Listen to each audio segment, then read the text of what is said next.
आचार्य संबंधबद्ध गुरुदेव का वह उद्बोधन है, यद वस्तु बाह्यम गुण दोष सूतेर। गुण की उत्पत्ति में और दोष की उत्पत्ति में, दोनों की उत्पत्ति में बाह्य निमित्त की प्रबलता रहती है।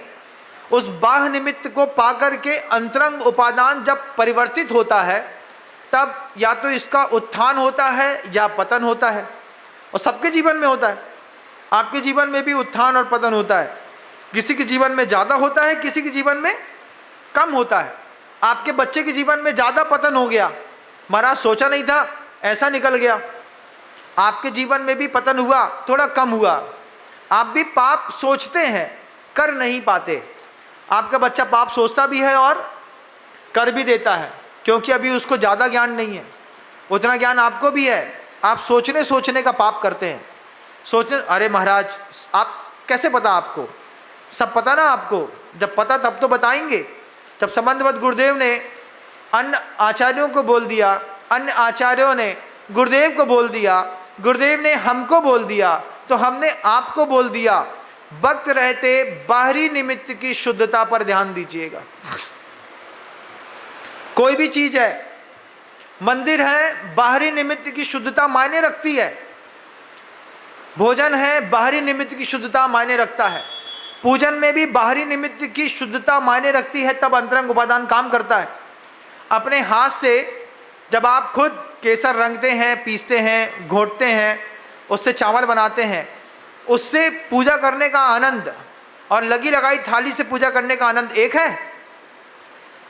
नहीं है महाराज, दोनों के आनंद अलग अलग हैं।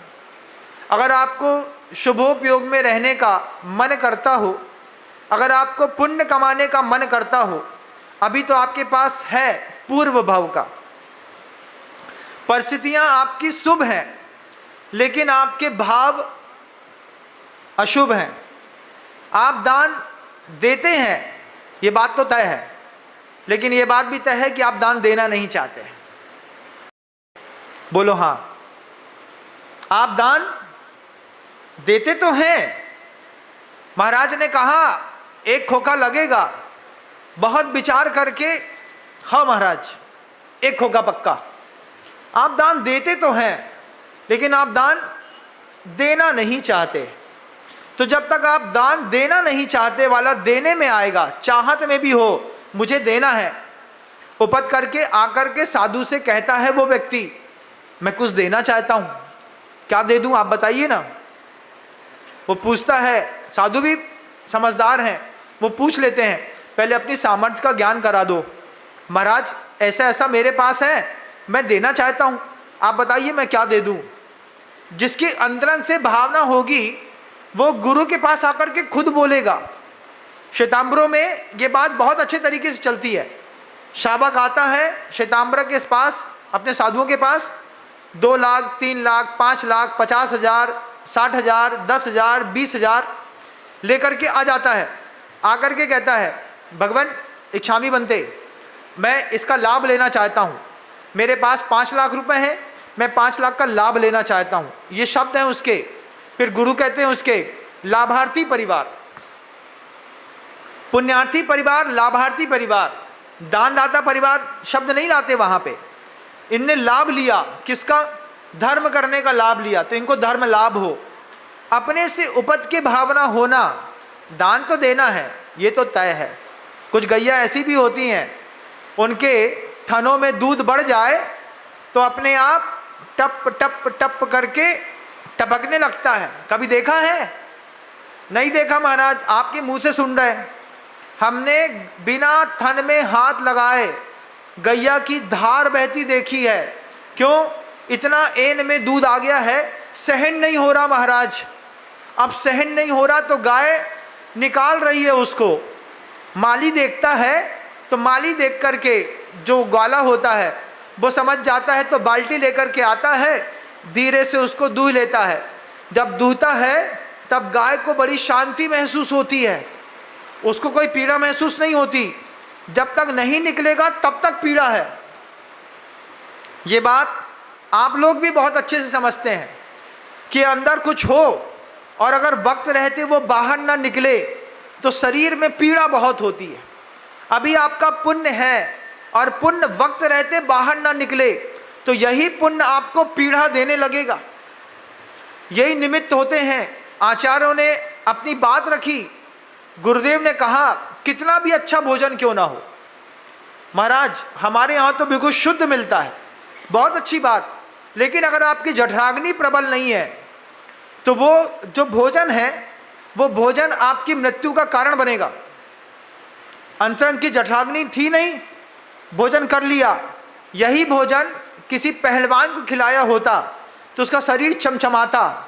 अब यही भोजन आप करते हैं, आपकी जठराग्नि प्रबल नहीं है, आपने भोजन किया, भोजन करने के बाद रात को सोए, महाराज पूरे शरीर में चित्ता चित्ता हो गया, जठराग्नि प्रबल नहीं है, महाराज सफ़ेद दाग हो गए, जठराग्नि प्रबल नहीं है। वही भोजन जो करते हो वही भोजन तुम्हारी मृत्यु का निमित्त बनता है। इसलिए आचार्यों ने उपदेश दिए, बाहरी निमित्त को समझो। अगर जठराग्नि प्रबल नहीं है तो पहले जठराग्नि का अंतरंग उपादान प्रबल करो, और जितना वो मांगता है उससे थोड़ा कम दोगे तो वो जठराग्नि भी बनी रहेगी, तुम्हारा जीवन भी बना रहेगा। किसी ने धर दिया ये खाना है, हमने खा लिया, चला तो गया महाराज, रसगुल्ला निकल नहीं रहा, अब क्या करें? डॉक्टर के पास गए, उसने पेट में 16 टांके का चीरा लगाया, जहाँ पर बीच में 32 मीटर की आंत में रसगुल्ला फंसा था, वहाँ से तुम्हारा 5 रुपए का रसगुल्ला धीरे से निकाला, रसगुल्ला निकलवाई में 2 लाख खर्चा हो गए। ये क्या था? अभ्यंतर उपादान और बाहरी निमित्त की शक्ति को नहीं समझने वाले वक्त से पहले हर जगह मारे जाते हैं। आप ना मारे जाएं ऐसी भावना करता हूँ। आप इस वस्तु तत्व को समझने की कोशिश करिएगा। बिना जठराग्नि के किया गया भोजन आपकी मृत्यु का कारण बनता है। नेत्र ज्योति कम हो रही है, उसके पीछे भी कारण वही है कि बिना जठराग्नि का भोजन किया तो पेट का गया भोजन 5 इंद्रियों को शून्य करने लगा। कान से सुनाई नहीं दे रहा, जठराग्नि दुर्बल थी, भोजन ज़्यादा अच्छा किया, वो भोजन जो शुद्ध था वो मारक शक्ति लेकर के पैदा हो गया। बाहरी निमित्त को अगर अंतरंग उपादान से मैच नहीं कराया तो बर्बादी बिल्कुल पक्की है, आपकी भी हो सकती है। बचने का प्रयास करिएगा। शब्दों को विराम देता हूँ, कल प्रयास करूँगा। गुरुदेव श्री विद्यासागर जी महाराज। जा वाणी के ज्ञान से सूझे लोकालोक, सो वाणी मस्तक नमु सदा देतूँ धो, हे जिन वाणी भारती तो है जपो दिन रैन, जो तेरी शरणागह सो पावे। जय हिंद दोस्तों, अगर आपको मेरी वीडियो अच्छी लगती है तो प्लीज़ मेरे चैनल को लाइक, शेयर, सब्सक्राइब करिए और इसी तरह से अपना प्यार देते रहिए। धन्यवाद।